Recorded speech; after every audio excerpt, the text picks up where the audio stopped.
오늘 저는 요한복음 19장 28절에서 30절의 말씀을 가지고 가상칠언이라는 제목을 통하여 하나님의 말씀을 증거하고자 합니다. 사람은 인생의 최후의 순간이 오게 될 때 자신이 마지막으로 꼭 하고 싶은 일을 하게 됩니다. 자신에게 주어진 시간이 한 달뿐이라면 무엇을 하시겠습니까?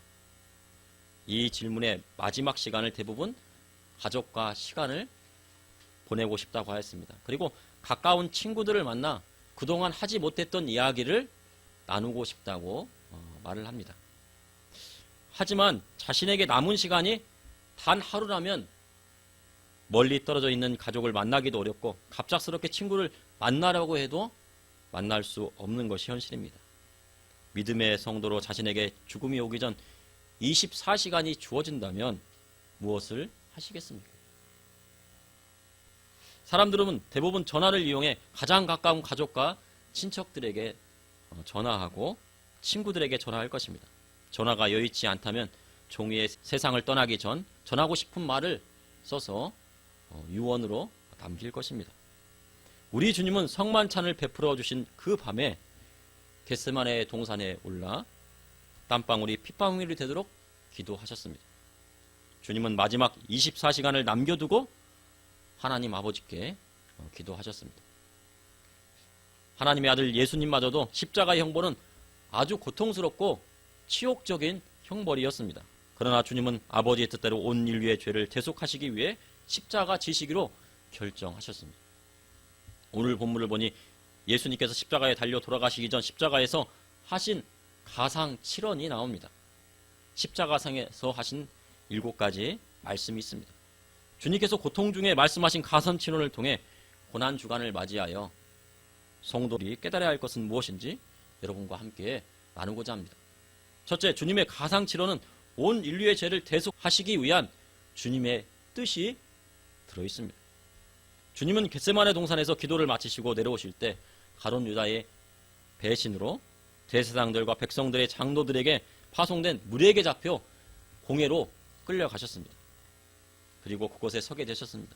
산헤드린 공회에 끌려가 대제사장 가야바가 거짓 증인을 세워 예수님을 죽이려 하였으나 제목을 얻지 못하자 예수님의 얼굴에 침을 뱉고 주먹으로 치고 손바닥으로 때렸습니다. 그리고 결박하여 총독 빌라도에게 넘겨주었습니다. 당시 대제사장과 백성들의 장로에게 이방인이 성전에 들어온 일 외에는 사람을 죽일 권세가 없었습니다. 사형을 집행할 수 있는 사람은 단 한 사람, 로마에서 임명된 총독 빌라도에게 있었습니다. 그래서 대제사장과 그 무리는 예수님을 빌라도에게 끌고 간 것입니다. 하지만 빌라도가 고발하는 사람들의 말을 자세히 들어보니 예수님에게는 죄가 하나도 없었습니다. 그들의 말은 사람들에게 미혹하게 했다. 가이사에게 세금을 바치는 것을 금했다. 자칭 왕인 그리스도라 했다. 라고 했지만 그것은 유대인들의 종교의 문제였지 사형에 해당하는 문제는 아니었습니다.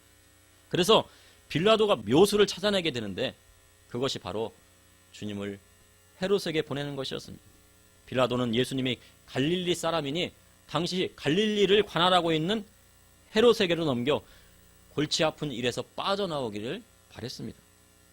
그런데 그때는 마침 6월절이어서 헤롯이 갈릴리에 있지 않고 명절을 보내려 예루살렘에 와 있었던 때였습니다. 헤롯은 빌라도가 보낸 예수님을 보고 이적을 보고 싶은 마음에 여러 마디로 물어봤지만 아무 대답하지 않자 군인들에게 넘겨 희롱하고 빛난 옷을 입혀 빌라도에게 다시 보내었습니다. 그렇게 예수님은 빌라도의 법정에 다시 서게 됩니다. 빌라도는 군중들에게 자신이 예수님을 신문해 봤지만 죄를 찾지 못했고 헤롯도 죄를 찾지 못하여 다시 돌려보냈다고 말을 했습니다. 그러면서 빌라도는 예수님을 때려 놓아주기를 바랐습니다. 어느 정도 때린 다음에 그 다음에 놓아주기를 바랐습니다. 그러나 백성들이 소동을 일으키기 시작합니다. 만약 유대에서 밀란이 일어난다면 빌라도는 문책을 받고 자신의 총독 자리도 위험하게 되는 처지가 됩니다. 그래서 빌라도는 6월절에 한 사람을 놓아주는 전례가 있는데 예수를 놓아줄까 강도 바라바를 놓아줄까 물었습니다. 아마 빌라도는 바라바를 십자가에 못 박고 예수님을 놓아줄 거라고 생각을 했을 것입니다. 그러나 군중들은 달랐습니다. 예수님을 십자가에 못 박고 바라바를 놓아주라 한 것입니다. 빌라도가 아무 성과가 없는 것을 보고 손을 씻습니다. 이 사람이 피에 대해 자신은 무죄하니 너희가 당하라 합니다. 그러자 유대인들은 그것을 자기가 당하겠다고 합니다. 그 한마디의 말이 이스라엘이 1000년 동안 1800년 이상 전 세계를 방황하게 되는 그런 일을 당하게 됩니다. 그러자 유대인들은 그렇게 하겠다고 합니다. 그 죄를 우리가 다 당하겠다고 합니다. 빌라도는 주님을 로마 부행정에게 넘겼습니다. 로마 공병은 예수님을 채찍질하고 가시로 엮은 관을 머리에 씌우고 자색 옷을 입혀 침 뱉고 갈대로 머리를 치고 희롱을 다한 후에 홍포를 벗겨 십자가에 못 박으려 끌고 갑니다. 그러나 골고다 언덕길은 아주 험한 길이었습니다. 예수님께서는 이 골고다 언덕을 오르시기 전에 많은 채찍을 맞으셨기 때문에 주님은 그것을 올 수 있는 상태가 아니었습니다. 쓰러지고 또 쓰러지고 쓰러지면 또 로마 군병이 예수님을 채찍질하였습니다. 다시 일어나면 십자가를 지고 가다가도 또 쓰러집니다. 이제는 무리인 것이 나타났습니다. 그러자 유월절 명절을 지키기 위해 예루살렘은 구레네 시몬에게 억지로 십자가를 대신 지게 하였습니다. 이 구레네 시몬은 예수님과 아무 상관이 없었습니다. 예수님을 믿는 사람도 아니었습니다. 그 옆에 있었다는 이유로 그가 잡혀서 십자가를 지고 올라가게 된 것입니다. 이후에 구레네 시몬은 예수님을 믿는 그리스도인이 되었다고 학자들은 말합니다. 그 증거가 그는 알렉산더와 루포의 아버지였기 때문입니다. 로마서 16장 13절에 사도 바울은 루포의 어머니는 곧 내 어머니라 할 정도로 돈독한 사이였습니다.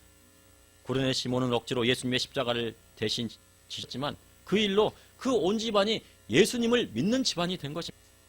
바로 루포의 어머니는 구레네 시몬의 아내입니다. 그런데 이 구레네 시몬의 아내고 루포의 이 어머니를 사도 바울은 내 어머니같이 여겼다고 하는 것입니다. 얼마나 많은 도움을 주었고 신앙적인 도움을 주었기에 사도 바울은 내 어머니같이 생각한다고 말을 했던 것입니다. 그래서 믿음의 성도는 억지로라도 자기 십자가를 져야 합니다.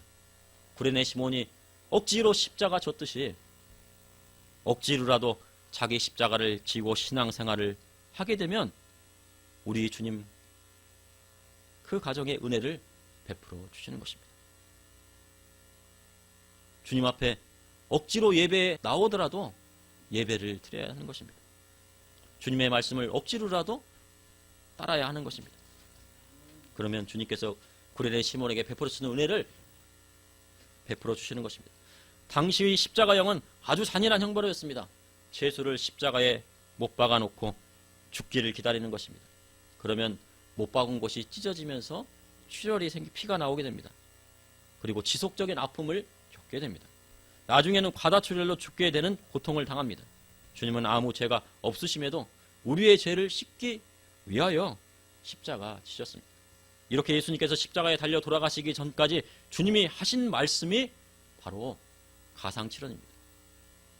그 하나가 누가복음 23장 34절에 아버지 저들을 사하여 주옵소서 자기들이 하는 것을 알지 못함이니이다.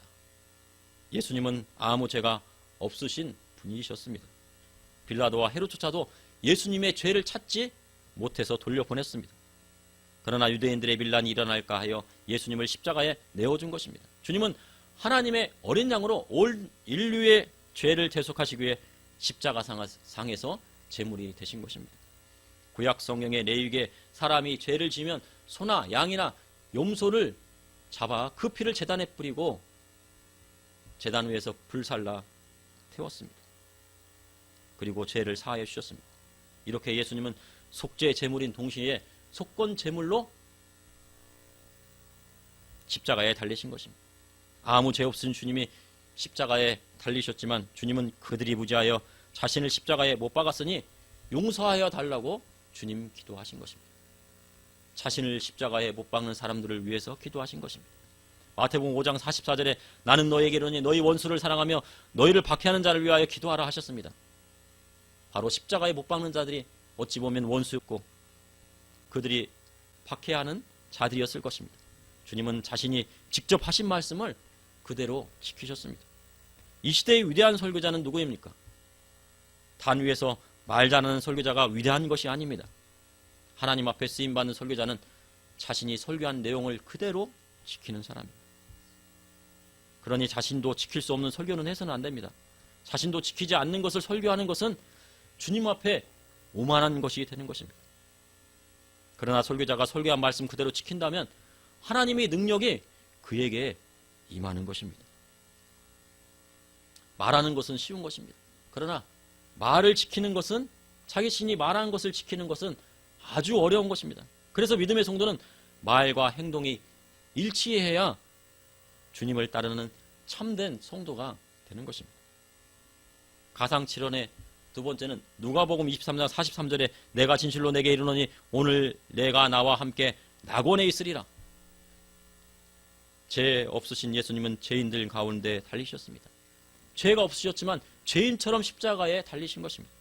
양쪽에 행악자들이 달려 있었습니다. 그런데 한 강도는 주님을 비방하기 시작합니다. 내가 그리스도가 아니냐, 너와 우리를 구원하라 한 것입니다. 그는 흉악한 죄를 짓고 십자가에 달렸지만 예수님은 죄가 없으셨음에도 죄인처럼 십자가 지시고 십자가에 못 박히셨습니다. 당시 죄인이 십자가에 못 박히는 것은 가혹한 형벌이었습니다.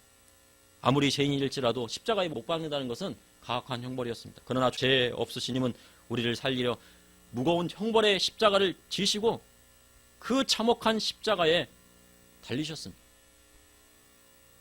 그런데 주님 옆에 달린 한 강도는 예수님을 비방하는 자를 꾸짖었습니다.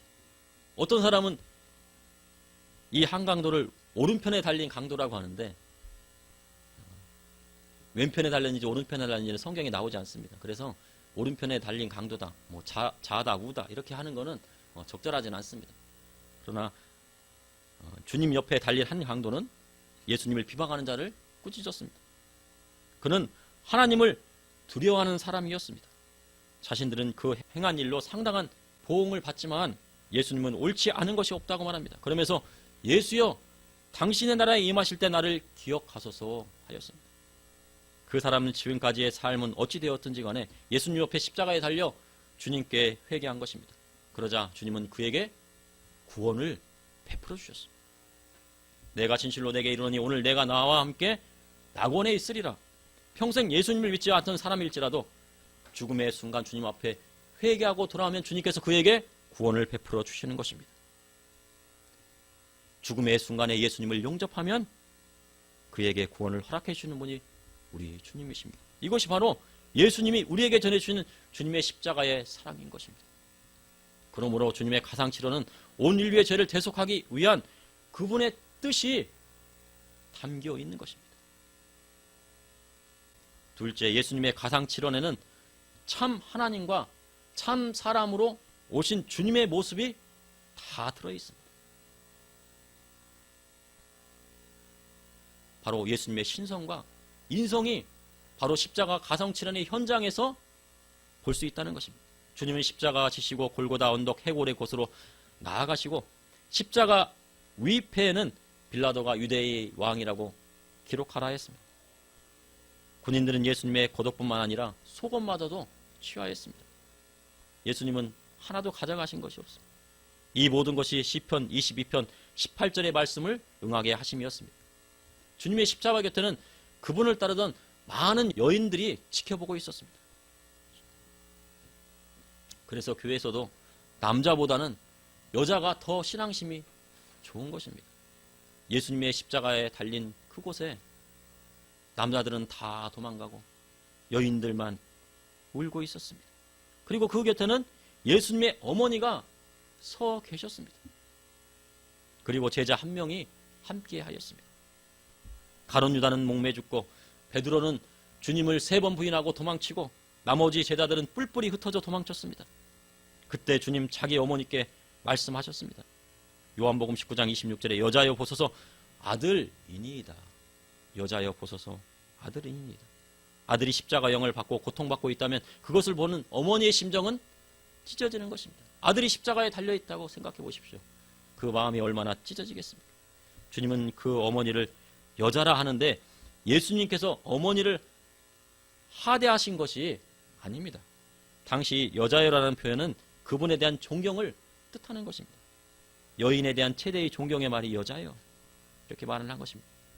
예수님은 마지막 운명의 시간이 다가오자 자신이 마리아의 아들임을 확신시켜 드리고 어머니의 마음을 위로하는 것입니다.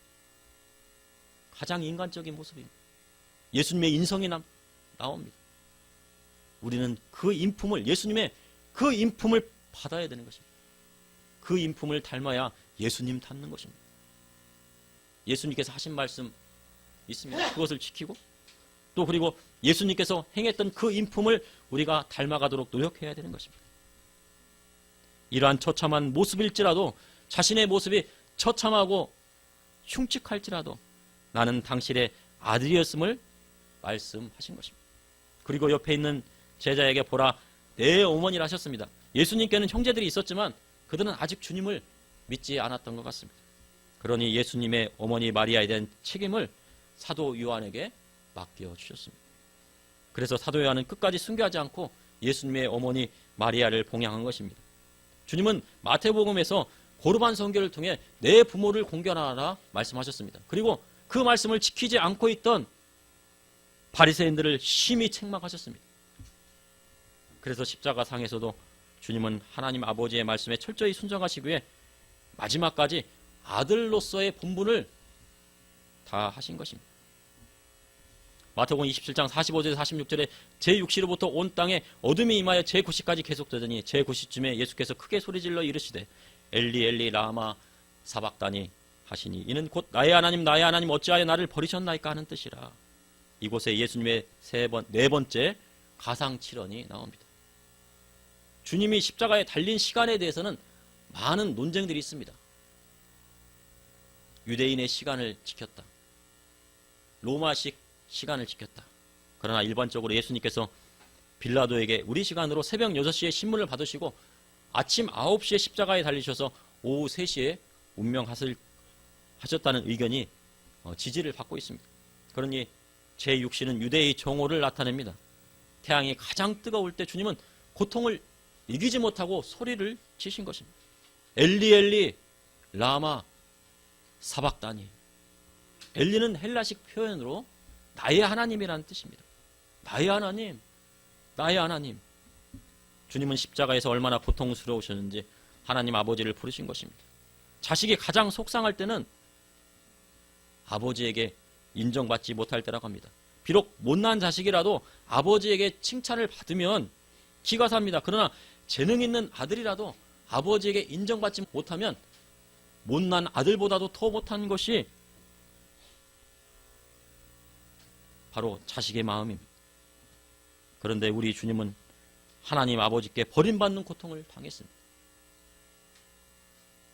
그냥 버린 것이 아니고 십자가에 버리셨습니다. 자기 아들을 십자가에 달아 죽이는 부모가 어디 있겠습니까?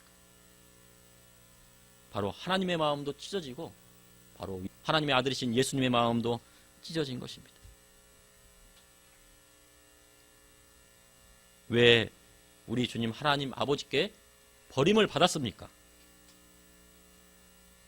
그것은 우리의 죄악 때문입니다. 우리를 죄에서 구원하시기 위하여 십자가에 고통 당하신 것입니다. 참 하나님이 참 사람의 모습으로 이 땅에 오신 분이 바로 우리 예수님이십니다. 그래서 사람이 느끼는 고통을 다 아시는 분입니다. 사람이 느끼는 고통을 십자가에서 친히 담당하신 분이 우리 주님이십니다. 그래서 사람들의 고통을 가장 잘 아시는 분이 바로 우리 주님이신 겁니다. 믿음의 성도님들이 질병을 통해 고통당한다면 그 고통을 가장 많이 아시는 분이 바로 예수님이십니다. 왜냐? 예수님께서는 십자가에 그 모든 고통을 다 느끼셨기 때문입니다. 참 사람으로 인자로 오셔서 그것을 모두 느끼셨기 때문입니다. 그러니 주님의 은혜가 큰 것입니다. 그러므로 예수님의 가랑시설에는 참 하나님과 참 사람으로 오신 예수님의 모습이 다 들어있는 것입니다. 셋째, 예수님의 가상칠언에는 구원의 메시지가 담겨 있습니다. 유대의 시간으로 뜨거운 정오가 지나자 십자가의 고통이 크게 달했습니다. 그리고 제9시쯤 되자 온 땅에 어둠이 몰려들었습니다. 주님은 하나님 아버지께 소리쳤습니다. 그리고 갈증이 심해지자 내가 목마르다 하시며 물을 찾으셨습니다. 사람은 피를 많이 흘리게 되면 심한 갈증이 찾아온다고 합니다. 그 고통은 이루 말할 수가 없습니다. 그렇다고 해서 물을 마시면 큰일 난다고 의학자들을 말합니다. 피를 많이 흘리는데 물을 마시는 순간 그 사람은 죽게 되는 것입니다. 죽음에 이릅니다. 그런데 예수님은 6시간 동안 십자가에 달렸고 많은 피를 흘리셨습니다. 이 소리를 들은 사람들이 신포도주를 적신 해면을 우슬초에 매어 예수님의 입에 대었다고 성경에 기록되어 있습니다. 그리고 신포도주를 받으시고 운명하셨다고 성경은 말하고 있습니다. 그런데 누가복음 22장 18절에는 내가 너에게 이르노니 내가 이제부터는 하나님 나라가 임할 때까지 포도주에 난 것을 다시 마시지 아니하리라 하시고, 하나님 나라에 임할 때까지는 포도나무에서 난 것을 다시 마시지 않는다. 바로 이 신포도주라도 마시지 않겠다는 것입니다. 분명 주님은 포도에서 난 것은 마시지 아니하리라고 하셨습니다. 이 부분을 말할 때 사람들은 예수님도 사람인지라 자신이 하신 말씀을 지키지 못했다고 말하기도 합니다. 그러나 그것은 아주 잘못된 해석이라 볼 수 있습니다.